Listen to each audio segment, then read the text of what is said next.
Hey, welcome to Crow Creek Sports. This is my buddy Aaron Pickett, who's founder of Crow Creek Sports, kind of. Yeah, sort of, kind of. It's my dad's idea, and just kind of move forward with it. And so Aaron's dad's no longer with us, but kind of just, I guess, maybe to honor him and carry on what he started in the world of just outdoor adventure stuff.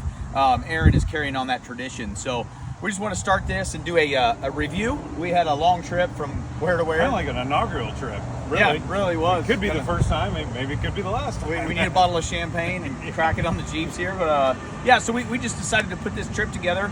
We've been talking over several months. Just like, hey, let's just do it. Not really with a lot of planning, but we both like off-roading and wheeling, obviously. So we have been from, I live in Southeast Tennessee, down by Chattanooga. Aaron's out of Lincoln, Pekin, Peoria, Central Illinois. And so we linked up about Kansas City and headed out to Colorado to hit Chinaman's Gulch, and then we didn't really know from there. And but what we found when we got out there, we ran Chinaman's Gulch right off the bat, and many of the passes that we wanted to do. Yep, called a ranger, and before the trip even started, I was calling out the ranger stations, and they were saying, hey, you probably don't want to try doing the higher altitudes because they still had snow at 10,000 feet. So rather than wasting time and gas, we just decided to call an audible, and we did Chinaman's Gulch, and after that we went to Moab. So. And that was phenomenal. I couldn't. I'm glad Aaron came up with the idea. It's like, hey, what do you think about this? We'd worked our way through Colorado over Cottonwood Pass because it was one of the passes that was open, and we got to what, Grand Junction? Yep.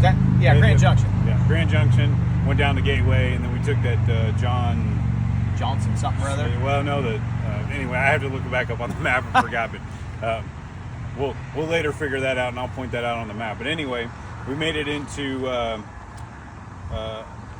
Porcupine Ridge, I believe it's what it's called, and there's a nice camp spot right there that I had learned from another Patreon, from Patreon's page that I'm a member of, and we camped there overnight in Moab, and the next morning we got up and called another audible and decided to do Hell's Revenge. Now, I'm a novice Jeeper and never done this before. Even though we did do, Yangtze Gulch, Chinaman's Gulch, or whatever you want to call it. Not that we're pros, but we learned a lot on that trail, but we learned a lot on Hell's Revenge. Oh yeah, totally different terrain. The vehicle pretty much does the work for you. It's a mental game. It really is a mental game. But hey, we came together. We got each other through all of those trails and obstacles. But we did have a little. Now, Aaron's Jeep was immaculate. It is tricked out. We don't have to do a full walk around today. I would like to do that, honestly, with you one of these days, just to show everybody what all he's done with this, because I love the way he methodically and meticulously plans out every detail. He's so organized and thinks through the whole process. So this has been, what, 2 year? Yeah, it's a 2-year build. I bought this during COVID, 2020. It's actually a 2021 Jeep Wrangler JLU, and it has a 3.6 in it. But after reviews and after all the Jeeps I've had, I built this with in mind of weight. A lot of things on here are lightweight, low speed, lightweight, high speed, however you want to call it, military terms. But I built this to go and have the best fuel mileage and be the lightest, so I could maybe hit longer trails and maybe not have to carry so much weight, or I might have to do a rooftop tent or something. So, which I have had, but there's some pictures on YouTube from that. But anyway, yeah, it just been a 2-year process, and at one point I thought I was never going to hit the trails. So his Jeep started out immaculate, not a speck, scratch, a dust on it. First trail we did was Chinaman's Gulch, which, if you guys are paying attention, it's pretty tough, pretty challenging. Give me a little feedback. You got a little damage, just some scuffs and scratches. There's a little scuffs and scratches. So I got the belly pans, all aluminum, and there's some nice gouges on there. But first start of the trail, he gets up over a nice ledge, and then I turtle right away. Well, my confidence went from here to all the way down to here, and it was pretty exciting thereafter. But yeah, it's there's some tight turns. There's a lot of rock crawling. I was able to get the winch out and use the winch several times because I just don't know how to drive. I don't know my lines, and but we did prevail. It's funny. Aaron mentions that as a kind of novice off-roader. He's a part of a club down in Texas where they kind of teach you and train you, and so he had done some stuff. And but what I saw, Aaron, he progressed so much just through our week of adventures and being able to pick a line and understand where that front diff is, where the rear diff is, angles and things like that.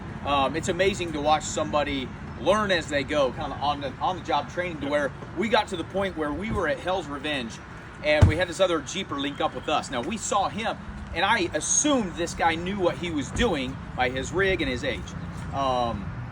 This guy didn't know what he was doing, and I actually started depending on Aaron to get out and guide me, as I'm seeing sky up hills. So I put my faith and trust and confidence in Aaron, even being a novice, because he just naturally picked it up.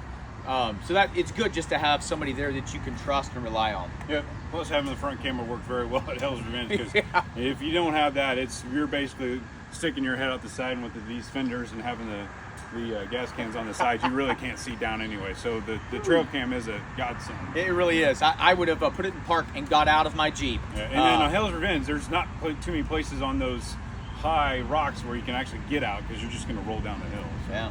So anything else? Anything you would change about the trip in general? Just have more time. Okay. More time. Anytime we do these, and I've always traveled my whole life, but it seems like anytime you start on a Wednesday, you're coming home on a Sunday, you still need 7 days. Even though we spent 5 nights. Yeah. We spent 5 nights on this trip, but we still, there's more that we would want to accomplish. I call it situational camping. You only take so much, but you're always on the move, on the move, on the move. And sometimes, like they say, you got to stop sometimes and look around and absorb the atmosphere and the outdoors. And this trip, we did a lot of audibles because of the weather and because of the timing. It's just not good timing based on the snow hasn't melted yet. So we had to do a lot of other things. Yeah. So lessons learned. I mean, you can plan all you want, but situational awareness. I mean, it's going to dictate depending on weather and things like that. So, well, hey, thanks for tuning in, guys. Stay tuned for further updates and maybe a vehicle walk around.